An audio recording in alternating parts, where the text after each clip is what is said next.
నమస్కారం ఈశ్వర్ గారు, ప్రసాద్ గారికి, డిబేట్లో పాల్గొనేటువంటి అందరికీ, తర్వాత మన వీక్షకులందరికీ కూడా. ఇక్కడ రాష్ట్రంలో ముఖ్యమంత్రిగా జగన్మోహన్ రెడ్డి గారు ముఖ్యమంత్రి కాకముందు కూడా నమ్మిన సిద్ధాంతం కోసం ఎంతటి కష్టాన్నైనా తట్టుకోగల శక్తివంతుడు ఈ దేశంలో ఒకే ఒక్కడు ఆయన జగన్మోహన్ రెడ్డి. నమ్మిన సిద్ధాంతం కోసం ఆయన ఒకటే లక్ష్యాన్ని ఎంచుకున్నాడు. ఈ పేదరికం అనేది పెద్ద రోగంగా పట్టి పీడిస్తుంది ప్రజల్ని. వారి తండ్రి గారు కొంత ప్రయత్నం చేశారు ఆ రోగాన్ని నుంచి వాళ్ళకి విముక్తి కల్పించాలని. ఇంకా ఆ రోగగ్రస్తులైనటువంటి పేదరిక రోగగ్రస్తులైనటువంటి వారిని పేదరికం నుంచి బయట వేయాలంటే వారికి ఏదైతే ఔషధం లేకపోతే మెడిసిన్ లేకపోతే మందు నేరుగా చేర్చడంలో పాలకులు విఫలమయ్యారు అని కనుగొన్నాడు. కాబట్టే ఈనాడు డీబీటీ అనేటువంటి ఒక నూతన విధానాన్ని తీసుకొచ్చి, ఈశ్వర్ గారు ఇది రాష్ట్రంలో మొట్టమొదటిసారిగా, దేశంలో ఎక్కడా లేదే, డీబీటీ విధానం ద్వారా ప్రభుత్వం పేదవాడు, జగన్ టు జనం, జగన్ టు జనం, మధ్యలో దళారీ వ్యవస్థ లేదు, ఆశ్రిత పక్షపాతం లేదు, అవినీతికి ఆస్కారం లేదు.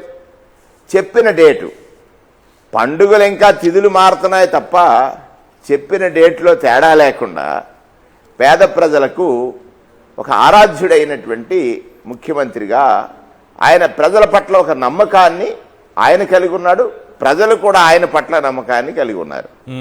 ఇక ఈ పత్రికలు అంటారా, నిజం రాయు, నిజం తెలియదు, ఒక పెత్తందారి భావజాలం కలిగినటువంటి పత్రికలు, పెత్తందారి భావజాలం కలిగినటువంటి ఒక వ్యక్తిని అదే ఆ రూపం, ఒక అబద్ధాన్ని ఈ రాష్ట్రంలో పాలకుడిగా తీసుకురావడం ద్వారా వారి పబ్బం గడుపుకున్నారు. మీరు ఇప్పుడు 4-3 సార్లు చెప్పారు, జగన్మోహన్ రెడ్డి గారు అధికారం కోసం ఒకరి దగ్గర మోకరిల్లే తత్వం ఉన్నవాడి కాదు. జగన్మోహన్ రెడ్డి గారు నాడు 2019లో కూడా కొంత వందలాది మంది వారి స్నేహితులు పొత్తులు పెట్టుకోమని చెప్పినప్పుడు అవసరమైతే అధికారం వదులుకుంటాను తప్ప పొత్తు కోసం వెళ్ళననేటువంటి మాట చెప్పాడు. 14లో 87,600 కోట్ల రూపాయల రుణాలు మాఫీ చేస్తానని చంద్రబాబు నాయుడు రైతులకు చెప్తున్నాడు. కొంత రుణమాఫీ చేయమన్నప్పుడు అసత్యమాడితే వచ్చే అధికారం అక్కర్లేదని చెప్పినటువంటి ధీశాలి ముఖ్యమంత్రి జగన్మోహన్ రెడ్డి గారు. ఇక్కడ చూడండి, ఇవాళ ఈ పత్రికలు ఏమనుకుంటున్నాయంటే వాళ్ళు కేవలం జగన్మోహన్ రెడ్డి గారి క్యారెక్టర్ని ప్రజల దృష్టిలో వేరేగా చూపించాలని ఏకైక తత్వం, నిరాశ, నిస్పృహ, నా పాలన నచ్చితేనే మీరు నా కోటేయమని చెప్పగల ధైర్యవంతుడు ఈ దేశ చరిత్రలో ఇంకొకరు ఉన్నారా? చంద్రబాబు ఇప్పటివరకు చెప్పలేదు. ఇప్పుడు మీరు అన్నారు చంద్రబాబు నాయుడు నేను ఇది చేశాను దీనికోసం నాకు ఓటు వేయమని అడగగలడా? అడగలేడు. తాను ఓడిపోతానని ఒప్పుకుని పవన్ కళ్యాణ్ కలుపుకుని, నేను చాలా సందర్భాలు అంటాను, ఒక అబద్ధం 6 తలలుగా ఉంది ఇక్కడ. ఒకటి ఈనాడు తల, ఒకటి ఆంధ్రజ్యోతి తల, ఒక TV5 తల, ఒక పవన్ కళ్యాణ్ తల, ఒక లోకేష్ తల. ఇన్ని తలలతో ప్రజల్ని రోజు ఇబ్బంది పెట్టాలని 6 తలల అబద్ధంగా మారాడు. పూర్వం 4 తలల పాములను చూసాం మనం, ఇది 6 తలలు లేకపోతే 8 తలలు కూడా మారేటువంటి ప్రమాదం ఈ మధ్యలో పీకేని కూడా తీసుకొచ్చాడు. ఇక్కడ ఏమిటంటాడంటే రోజు గతంలో కూడా చెయ్యంది చేసినట్టుగా చెప్పాలని, భ్రమింప చేయాలని అమరావతి భ్రమరావతి చేశాడు. మహిళలకు రుణాలు మాఫీ చేస్తానని మోసం చేశాడు. ఒక మోసకారి, ఒక కుతంత్రాలకి కారకుడిగా ఉన్నాడు. అలాగే రైతులను మోసం చేశాడు. రాకముందేమో బేషరత్ అన్నాడు, వచ్చిన తర్వాత కోతయ్య అన్నాడు.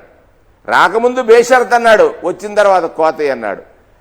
అక్కడ చూడండి, జగన్మోహన్ రెడ్డి గారు చెప్పినటువంటి మేనిఫెస్టోలో 99% హామీలు అమలు చేసి, అదండి ధైర్యం అంటే. అందరి కాళ్ళు పట్టుకుని రాత్రి ఢిల్లీ వెళ్తాడు, కాళ్ళు పట్టుకుంటాడు. తెలుగువాడి ఆత్మాభిమానం కోసం ఏర్పడిన తెలుగుదేశం పార్టీ, తెలుగువాడి ఆత్మాభిమానం కోసం ఏర్పడిన తెలుగుదేశం పార్టీ ఆత్మ వంచనతో ఢిల్లీ వీధుల్లో తిరుగుతూ ఉంది. ఏ కాంగ్రెస్ పార్టీనైతే వ్యతిరేకించాడో అదే కాంగ్రెస్ కౌగిల్లో ఉంది. కేవలం ఏదో స్ట్రాటజీస్. Right. ఆయన ఏంటంటే నేను పన్నే కుట్రల్లో లేకపోతే కుతంత్రాల్లో జనాలు పడతారని. పాపం ఫస్ట్ పడ్డవాడు పవన్ కళ్యాణ్.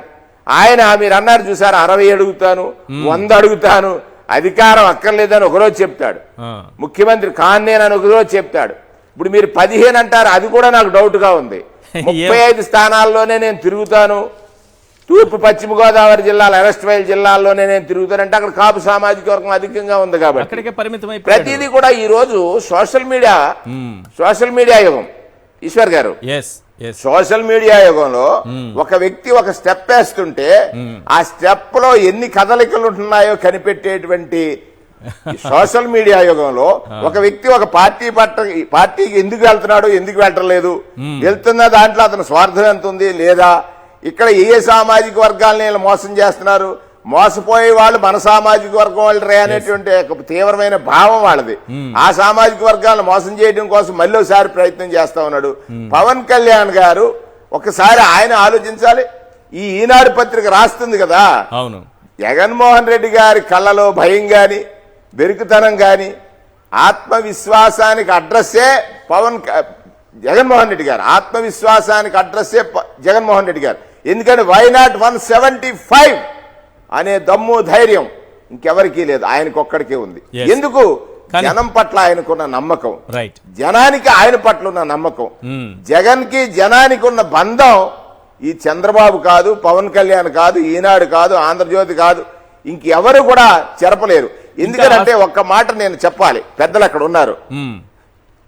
ఈశ్వర్ గారు, మనం చాలా మంది సంఘ సంస్కర్తల యొక్క చరిత్రలు చదివాం. వారు కొన్ని సూచనలు చేశారు. చిన్న ఉదాహరణ చెప్తాను నేను. ఇవాళ బాల కార్మిక వ్యవస్థ రూపుమాపటం కోసం అనేక చట్టాలు వచ్చాయి ఈ దేశంలో. బాల కార్మిక వ్యవస్థ రూపుమాపటం కోసం అనేక చట్టాలు వచ్చాయి ఈ దేశంలో. కానీ జగన్మోహన్ రెడ్డి గారు అమ్మఒడి అనే చిన్న ఔషధం ఇచ్చి చట్టాలెక్కడా బాల కార్మిక వ్యవస్థను రూపుమాపలేకపోయాయి.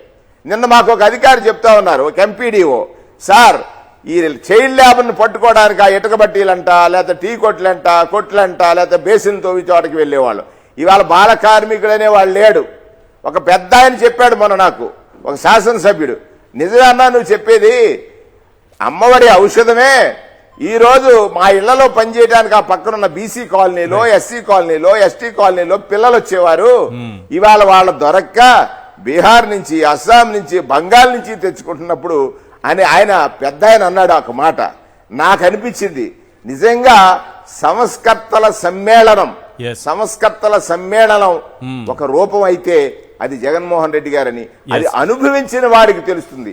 ఆ తల్లికి తెలుసు, జగనన్న రాపోతే నా బిడ్డ చదువుకి దూరమై ఇక్కడే ఉంటాడు కదా, జగనన్న రాపోతే నా బిడ్డకి ఇంగ్లీష్ మీడియం లభించదు కదా అని. ఇవాళ నేను గుడ్ మార్నింగ్ అనే ఒక ప్రోగ్రాంకి వెళ్ళినప్పుడు వాళ్ళు చెప్పారు, బీసీ బిడ్డలు ఇవాళ ఇంజనీర్లైనా డాక్టర్లైనా బీసీ బిడ్డలు రాజశేఖర రెడ్డి గారు రాకముందు ఫీజు రియంబర్స్మెంట్ ఈ రాష్ట్రంలో తేకముందు ఎవరైనా చదివారా? లేదు.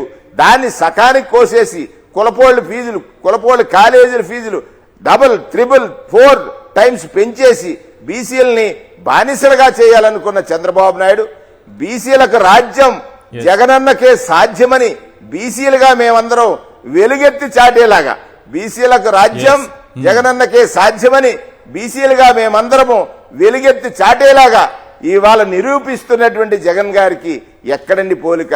రేపు పోటీ ఒక ఎస్సీ, రేపు పోటీ ఒక ఎస్టీ, రేపు పోటీ ఒక మైనారిటీ, రేపు పోటీ ఒక బీసీ. ఇన్ని కులాల యొక్క కలయిక జగన్మోహన్ రెడ్డి గారి రూపం.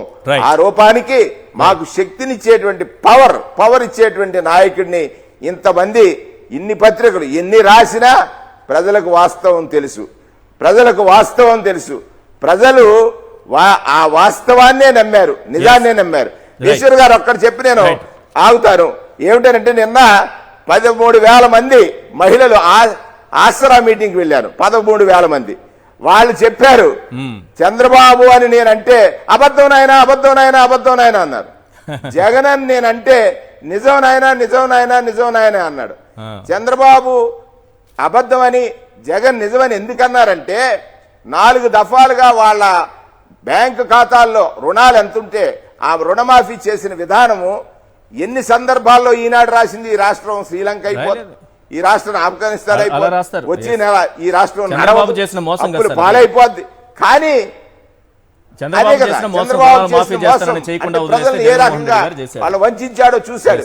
అందుకే అంటున్నారు ఇవాళ మహిళా లోకమంతా జగన్ అంటే నిజమని, జగన్ అంటే నిజమని, నిజమంటే మేమంతా అని, Yes. నిజమంటే మేమంతా అనేటువంటి మాట చెప్పినప్పుడు ఈ చంద్రబాబు ఆనందంతో తొత్తు గారు రాసినటువంటి పొంగిపోయారు. వార్తలో ఈ సందర్భంలో ఇంకొక అంశం ఉంది సార్. ప్రజాప్రతినిధిగా ఉండి ఎస్